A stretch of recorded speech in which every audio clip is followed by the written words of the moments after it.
Good morning everyone. Hope all are fit and fine. And here we are with the third chapter, Weather and Climate. So in this particular chapter of Weather and Climate, we will be able to list the elements that affect the weather of a place, and we will be able to identify or differentiate between weather and climate and identify different instruments used to measure elements of weather. So here we go. The weather and the climate of an area affect the people living in that particular area, and crop cultivation is determined according to the prevailing climate. For example, it's not possible to grow rice in an area that doesn't receive sufficient rainfall, or it's relatively a dry region as the rice grows in a standing water. Floods, droughts, famines, cyclones are all results of the changing climate. The changes in weather can be observed in the atmosphere which surrounds us. The atmosphere absorbs or deflects the incoming ultraviolet rays or other charged particles. In simple terms, the day-to-day condition of the atmosphere in a particular place is called a weather. For instance, it rained for 3 days. Now it's bright and sunny. This means that weather was rainy for those 3 days, and weather may be distinguished into hot, cold, sunny, cloudy, rainy, windy, or as calm. In the previous chapter, we have already learned that atmosphere has 5 layers, with exosphere being the uppermost layer of the atmosphere and troposphere being the closest to the earth's surface. And most of the weather phenomenon occurs at the lowest part of the atmosphere. Now even climate is the average weather condition over a long period of time at a particular place. Some scientists define climate as the average weather of a particular region and time period, usually taken over 30 years. It's really an average pattern of weather for a particular region. The climate of an area is accounted by assessing the patterns of variation in temperature, atmospheric pressure, humidity, precipitation, wind and clouds. Difference between weather and climate. Weather is how the Earth's atmosphere acts, and weather is influenced by 3 major factors, namely temperature, air movement, and the amount of water vapor present in the air. Not only do these 3 components vary, but they also influence one another. Weather is not consistent, and therefore it is prone to changes. Weather is the hour-to-hour and day-to-day condition of the atmosphere. Weather forecasts are given daily, and on news channels you'll find constant updates of the weather. This is because weather is susceptible to change. Weather is never constant. It changes time to time. And climate, on the other hand, is the long-term pattern of weather in a particular area. Climates vary from place to place and time to time. It also determines the features of a region, such as plants, animals, and the lifestyle of people who inhabit the region. Some more 6 to 7 differences are given on page number 27 of your textbook. Please go through those differences between weather and climates. It's very important according to exam point of view. Elements of weather. Weather is the state of the atmosphere surrounding the earth at a certain area. Weather is dynamic and changes perpetually. This change may be on a day-to-day basis, an hour-to-hour basis, or can even occur on a minute-to-minute basis. So there are several elements that contribute to weather and climate of an area. The main elements influencing the weather and climate of an area includes the temperature, atmospheric pressure, humidity, precipitation, winds and clouds. The analysis of these elements can provide the basis for forecasting weather and defining its climate. Let's now study about the different elements of weather in detail. Temperature.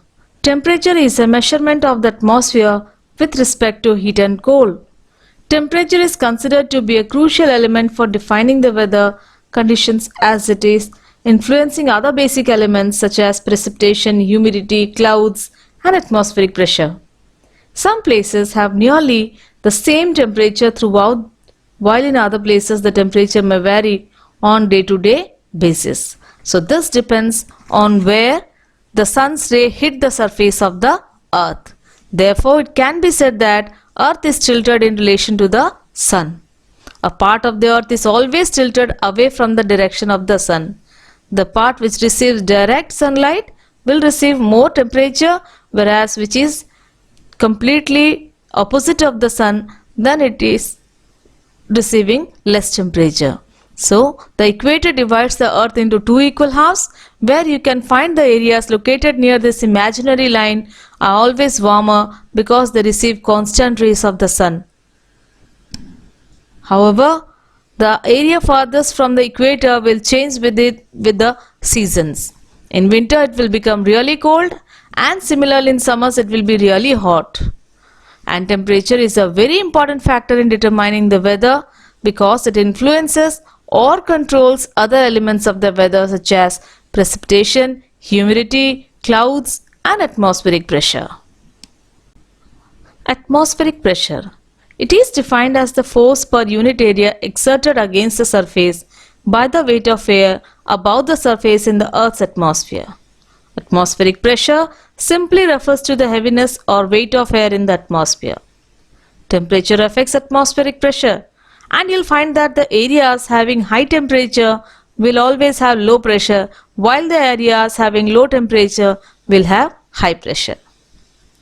Now, in comparison to cold air, warm air is less dense. When a difference in air pressure occurs, it results in the formation of winds that blow from a high pressure area to a low pressure area. And movement of air into a low pressure area leads to the development of a depression with clouds and rains. Therefore, we will notice that high pressure areas are mostly dry, tend to lack cloud cover, and this is also the reason why a high pressure receives more sunshine. So this is about atmospheric pressure. Humidity. Atmospheric pressure is the most important element of the atmosphere which modifies the air temperature.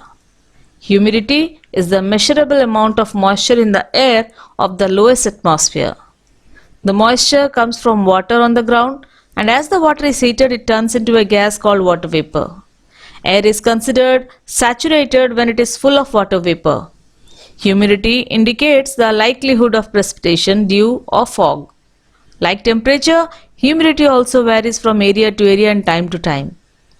The actual amount of water vapor present in the atmosphere is known as absolute humidity, and it's closely related to air temperature. However, for the purpose of weather recordings, relative humidity is recorded. Relative humidity is the proportion of water vapor present in the air in relation to the maximum amount of air that can hold a particular temperature. It's important to note that the warm air holds more humidity than the cold air. Relative humidity is expressed in percentage, and saturation occurs when the air carries the maximum amount of water vapor it can hold at the temperature, that is relative humidity at 100%. So this was all about humidity, which is present in the atmosphere or which holds the moisture in the atmosphere. Precipitation. What do we mean by precipitation? Rain, dew, hail, snow. All these things in the form of water which falls from the cloud is called as precipitation. When water vapor rises in the atmosphere, it starts cooling as air at higher level is much cooler. This makes water vapor to condense and cause the formation of water droplets. These water droplets stick together and form the clouds. As the clouds becomes colder, the water droplets become heavier and impossible to float in the air. These water droplets come down in the form of precipitation, in the form of rain, hail, sleet, and snow. Wind. Wind is simply the movement of air from high pressure to low pressure. The speed of the wind is determined by the difference between the high and low pressure, and the greater the difference, the faster the wind speed will be. So if we want to define wind, we can say moving air is called wind. And you must have seen the impact of wind in swaying leaves and branches. The effect of strong winds can be seen when the trees get uprooted. And as the sun does not heat the earth's at surface evenly, there exists different air pressure in different areas. When a difference in air pressure occurs, the air moves from a high to lower pressure area. Cloud. The formation of water vapor or water droplets occurs due to the condensation in the atmosphere. Water particles take the support of dust particles to float in the atmosphere.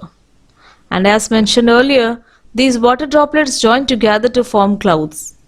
Different types of clouds signal different weather conditions. So there are different types of clouds.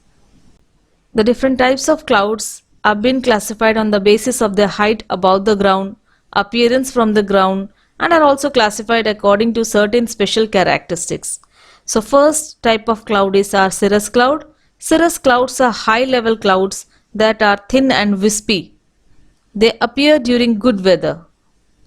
Stratus. These clouds are low level clouds that are flat and tend to cover much of the sky.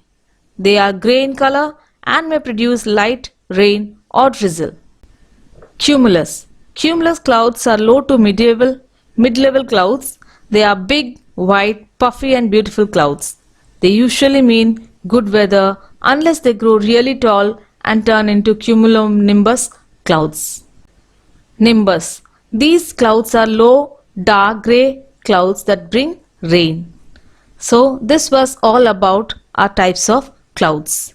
Hope all might have understood, and please go through the lesson again, and if any doubts please ask me on our Google Meet class. Thank you and have a nice day.